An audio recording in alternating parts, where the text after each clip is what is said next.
Yan, tatanggalin po natin yung kanyang drive belt. Gagamit lang tayo ng 14mm na combination range. Ito. Tapos hatakin natin pataas yung kanyang tensioner. Yan, tapos tong kanyang drive belt, i-release lang po natin yan.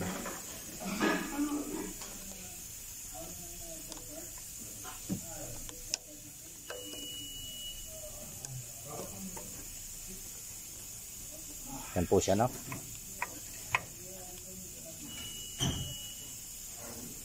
Yan, bali natanggal na po natin yung kanyang drive belt at tatanggalin po natin yung kanyang alternator.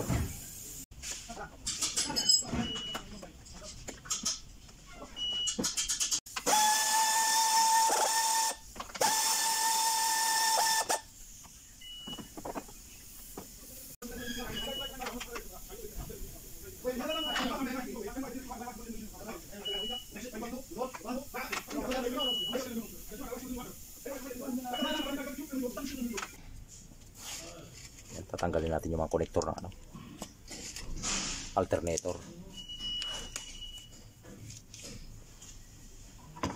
Tapos to 10mm lang na socket sa alternator niya para matanggal natin.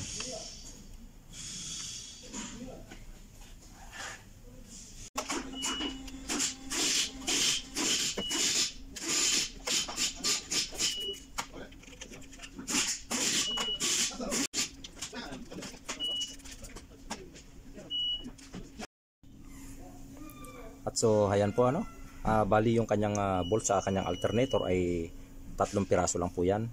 Sa taas isa, tapos dalawa sa ilalim, ayun bali niluwagan na po natin siya mga ka-GM. Tapos yung kanyang mga konektor, syempre tinanggalan natin yan para mailabas natin yung kanyang alternator. Tapos dito sa kanyang water pump, yung kanyang mga konektor niyan ay dinisconnect na rin natin. Tapos yung kanyang hose ay hinugot na natin yung kanyang hose mga ka-GM. Ito sa kanyang hose radiator, yan. Tapos sa kanyang hose sa thermostat na housing dito sa nick. Yan, hinugot na natin yung kanyang hose diyan.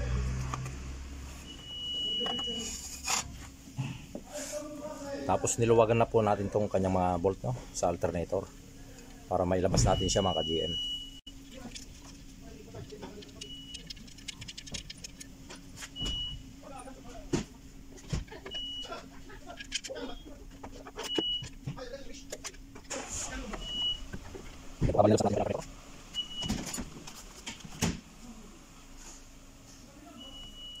Ayan, bali medyo maluwag na siya. Ito yung kanyang water pump na tatanggalin natin.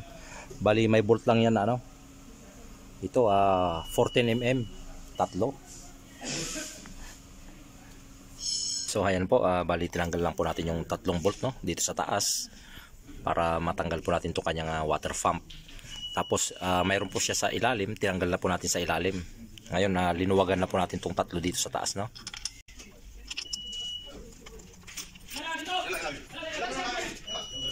Yan, tapos yung kanyang mga hose dito sa kanyang mga konektor ay tinanggal na natin.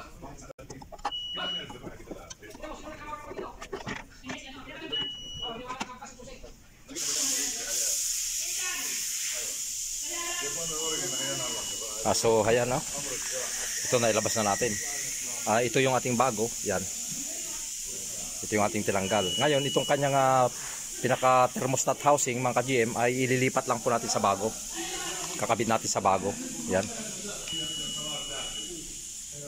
Yung luma na tinanggal natin. Pagka tinanggal natin itong bolt na to, bali electronics nandiyan sa loob niya. So ayan pagtanggal natin yung kanyang water pump ayan lang na yung makikita natin sa dito sa loob. Yan, dito siya nakakonect, 3 bolt diyan sa taas. Tapos yung isang pinaka bracket niya sa ilalim ito. Dito siya nakakabit. Yan po, at ikakabit na natin yung bago. So ito yung kanyang thermostat at yung kanyang thermostat housing. Bali ililipat lang po natin dito sa bago nating water pump Bali tinesting natin itong kanyang thermostat ay okay pa naman po siya. Yan, kasi yung ating customer ay hindi siya bumili ng thermostat.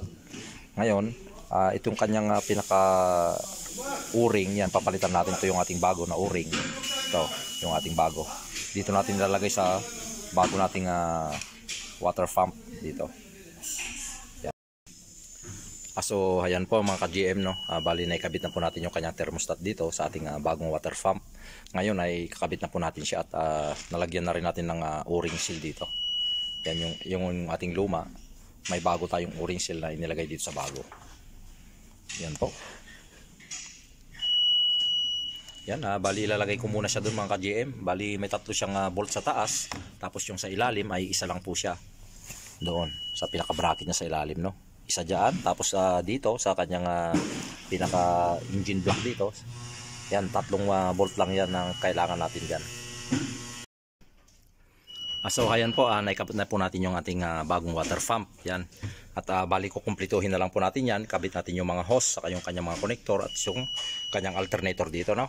Tapos yung kanyang drive belt. Patuloy nyo lang pong panoorin itong aking mga videos para magkaroon po kayo ng idea at dagdag kaalaman na rin. Lalo sa mga kapwa ko, mga mekaniko at sa mga baguhan na gustong magkaroon ng idea. Yan po, tamang-tama po itong video ko sa inyo. Yan, at kung may mga katanungan po kayo ay comment lang po sa ating comment box at atin pong sasagutin sa abot ng ating makakaya.